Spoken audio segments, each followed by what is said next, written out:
और बार बार औरंगजेब को लेकर जिक्र होता है, और बार बार अगर कोई करता भी है समाजवादी पार्टी के नेता,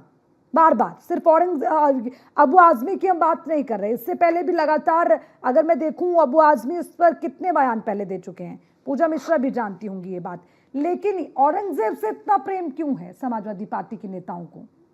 और अगर है, आवाज नहीं आ रही। निरंजन पोद्दार जी, मेरी आवाज पहुंच रही है?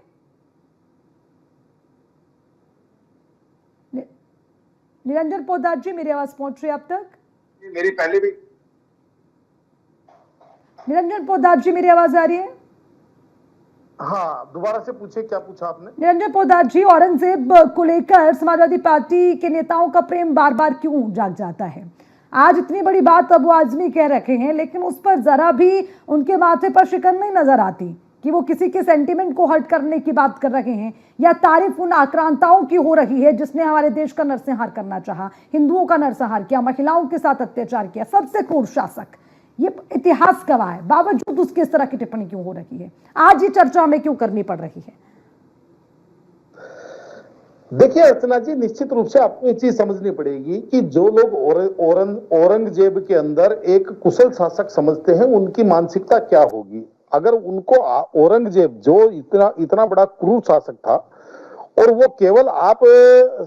महाराजे राज शिवाजी राजे की बात छोड़ दीजिए, आप संभाजी राजे की बात छोड़ दीजिए, आप इधर आइए दिल्ली के अंदर, आपको पता होगा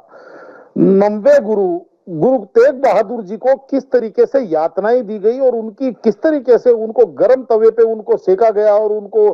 किस तरीके से उनकी हत्या की गई। और दसम गुरु महाराज गोविंद सिंह जी के 2 साहेबजादों को किस तरीके से जिंदा दीवार में चुनवाने की जिसने एक समझ लीजिए इतना जबरदस्त क्रूरता की, आज अगर उसको भी कुशल शासक कहा जाता है या वो कहते हैं, और समाजवादी पार्टी अगर उसको डिफेंड करने के लिए उतर जाती है, तो समाजवादी पार्टी से मुझे इससे ज्यादा कोई आशा भी नहीं है। क्योंकि इसलिए मैं ये बात कह रहा हूं, क्योंकि जिस पार्टी की आधारशिला, जिस पार्टी की समझ लीजिए फाउंडेशन जिस चीज के ऊपर टिकी हो, उनको तो वो कुशल शासक ही नजर आएंगे, और वास्तविकता ये है। लेकिन मेरे को बड़ा आश्चर्य होता है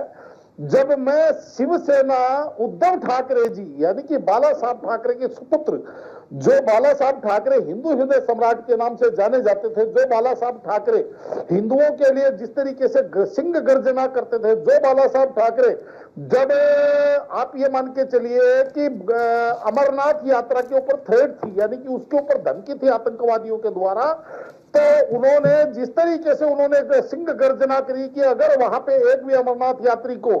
खरोच तक आई, तो जो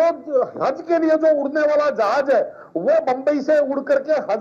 वहां मक्का मदीना नहीं उतरेगा, वो जहाज आपको अरब की खाड़ी में दिखाई देगा। उस बाला साहब ठाकरे के वंशज आज कहीं ना कहीं आप ये समझ लीजिए बैलेंस बनाते हुए दिखते हैं। तो ऐसा लगता है कि जो हमने सुना था कि जैसी संगत वैसी रंगत, जैसा खाए अन्न वैसा हो मन, जैसा पिए पानी वैसी हो वाणी, आज कहीं ना कहीं ऐसा लगता है कि किसी एक व्यक्ति, एक पार्टी, एक दल का विरोध करते करते जब लोग अपनी आत्मा को बेच दें, जब लोग अपनी आत्मा के साथ समझौता कर ले, तो ये कोई बहुत ही अप्रत्याशित चीज मुझे ऐसे लगती है। और जब मैं इतिहास को पढ़ता हूँ अर्चना जी, और जब मैं ये देखता हूँ क्या हुआ होगा,